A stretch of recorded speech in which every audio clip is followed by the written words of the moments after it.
नमस्कार दोस्तों, national India news देख रहे हैं आप और मैं सुशील कुमार।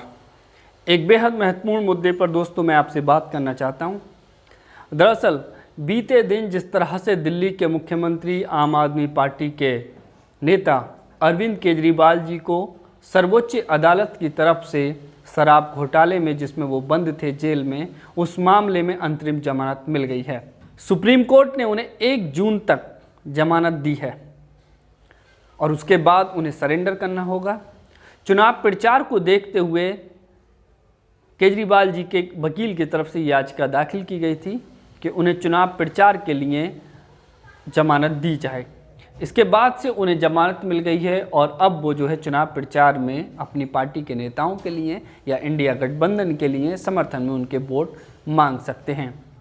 तो सर्वोच्च अदालत का ये एक बड़ा फैसला, एक बड़ा कदम जो है वो माना जा रहा था कि सुप्रीम कोर्ट ने अरविंद केजरीवाल को आखिरकार जमानत दे दी, जो कि काफ़ी लंबे समय से जो है ये मामला पेंडिंग चल रहा था। लगातार जो है ये कयास लगाए जा रहे थे कि अब जो है अरविंद केजरीवाल जी को जमानत मिल जाएगी, लेकिन काफ़ी लेट लतीफ़ी के बाद जो है आखिरकार उन्हें जमानत मिल गई। अब इसके साथ ही दोस्तों एक और मुख्यमंत्री जो कि पूर्व मुख्यमंत्री हैं, जिनको मुख्यमंत्री रहते हुए गिरफ्तार किया गया, उनकी भी हम बात करना चाहेंगे और देश भर में उनकी चर्चा हो रही है। उनकी भी रिहाई की, उनकी भी जमानत की मांग की जा रही है। दरअसल झारखंड के मुख्यमंत्री हेमंत सोरेन, आपको याद होगा, आदिवासी समाज से आते हैं और उन पर एक चार्ज के चलते, एक आरोप के चलते, ज़मीन के घोटाले के आरोप के चलते जो है उन्हें ईडी ने गिरफ्तार कर लिया था। उसके बाद से उन्होंने अपने मुख्यमंत्री पद से इस्तीफा दे दिया और अब वो जो है जेल में बंद हैं। तो हेमंत सोरेन को भी क्या जमानत मिलेगी? अरविंद केजरीवाल को जमानत मिलने के बाद अब इस सवाल पर भी चर्चाएं तेज हो गई हैं।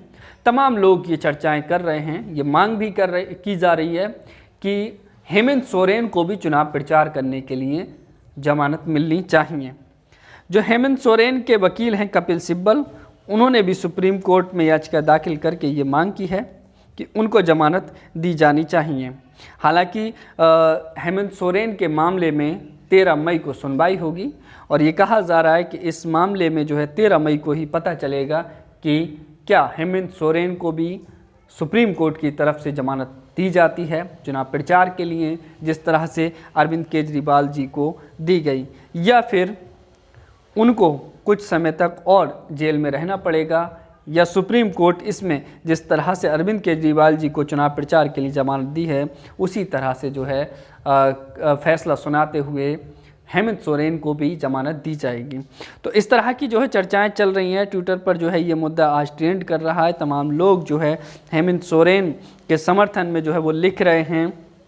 मैं आपको बताना चाहूँगा, क्रांति कुमार एक एक्टिविस्ट और लेखक हैं जो लिख रहे हैं हेमंत सोरेन को लेकर के कि टाइगर अभी जिंदा है, झारखंड में जलवा कायम है।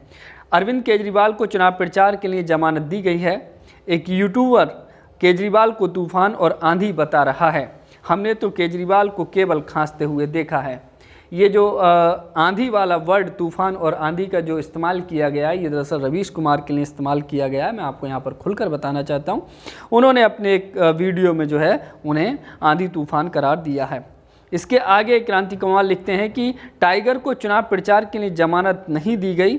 टाइगर हेमंत सोरेन वो आंधी तूफान है जो जेल में रहकर ही बीजेपी का सूफड़ा साफ कर देंगे। लेकिन न्याय संगत मांग यही है, जब अरविंद केजरीवाल को जमानत मिल सकती है तो हेमंत सोरेन को आदिवासी होने की सज़ा नहीं मिलनी चाहिए और उनको भी जमानत मिलनी चाहिए। इसके अलावा दोस्तों वरिष्ठ पत्रकार दिलीप मंडल जी हैं और उन्होंने भी ट्वीट किया है और वो लिख रहे हैं कि अरे कोर्ट जी, हेमंत सोरेन को भी प्रचार करने दो, उनमें कौन से कांटे लगे हैं, न्याय में समानता का सिद्धांत ज़रूरी है। इसके अलावा क्रांति कुमार जो है कुछ आंकड़े पेश करते हैं सुप्रीम कोर्ट में जजों को लेकर के। वो लिखते हैं कि एसटी समुदाय की आबादी देश में 8.6% है। इस लिहाज से सुप्रीम कोर्ट में 3 एसटी जज होने चाहिए थे। यानी कि जिस समाज से, जिस समुदाय से हेमंत सोरेन आते हैं उसकी आबादी वो बताते हैं क्रांति कुमार जी कि 8.6% है, 8.5% से ऊपर है। लेकिन सुप्रीम कोर्ट में एसटी समाज से एक भी जज नहीं है, आदिवासी समाज से एक भी जज सुप्रीम कोर्ट में नहीं है। हाई कोर्ट में 25% से कम जज ओबीसी, एससी, एसटी समुदाय से हैं, जबकि आबादी देश में 85% से ज़्यादा है। एक जाति का किसी भी क्षेत्र में ओवर रिप्रेजेंटेशन होना समाज के संतुलन को बिगाड़ देता है। तो क्रांति कुमार ये भी लिख रहे हैं कि एक जाति का जो है वो ज़्यादा रिप्रेजेंटेशन होना वो समाज का संतुलन बिगाड़ सकता है।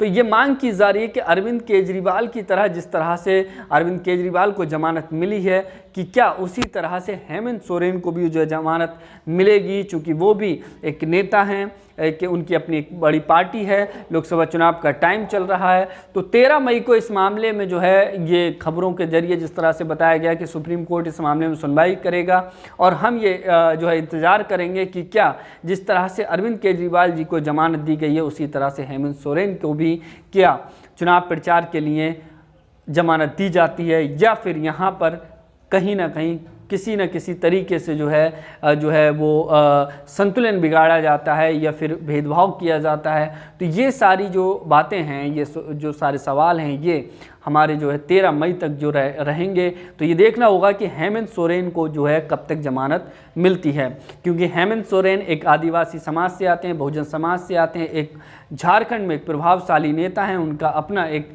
पार्टी है, और वो जो है एक बहुत अच्छा प्रभाव आदिवासी समाज में रखते हैं। उनको जेल में बंद कर दिया गया है, उन पर एक ज़मीन के घोटाले के आरोप हैं। वहीं अरविंद केजरीवाल पर एक शराब के घोटाले के आरोप के चलते वो जो है वो उनको जेल में बंद किया गया था। हालांकि फ़िलहाल अरविंद केजरीवाल जी जेल से बाहर आ गए हैं, लेकिन हेमंत सोरेन अभी जेल से बाहर नहीं आए हैं। तो तमाम लोग ये मांग कर रहे हैं कि उन्हें भी चुनाव प्रचार के लिए जेल से बाहर उन्हें जमानत दी जानी चाहिए।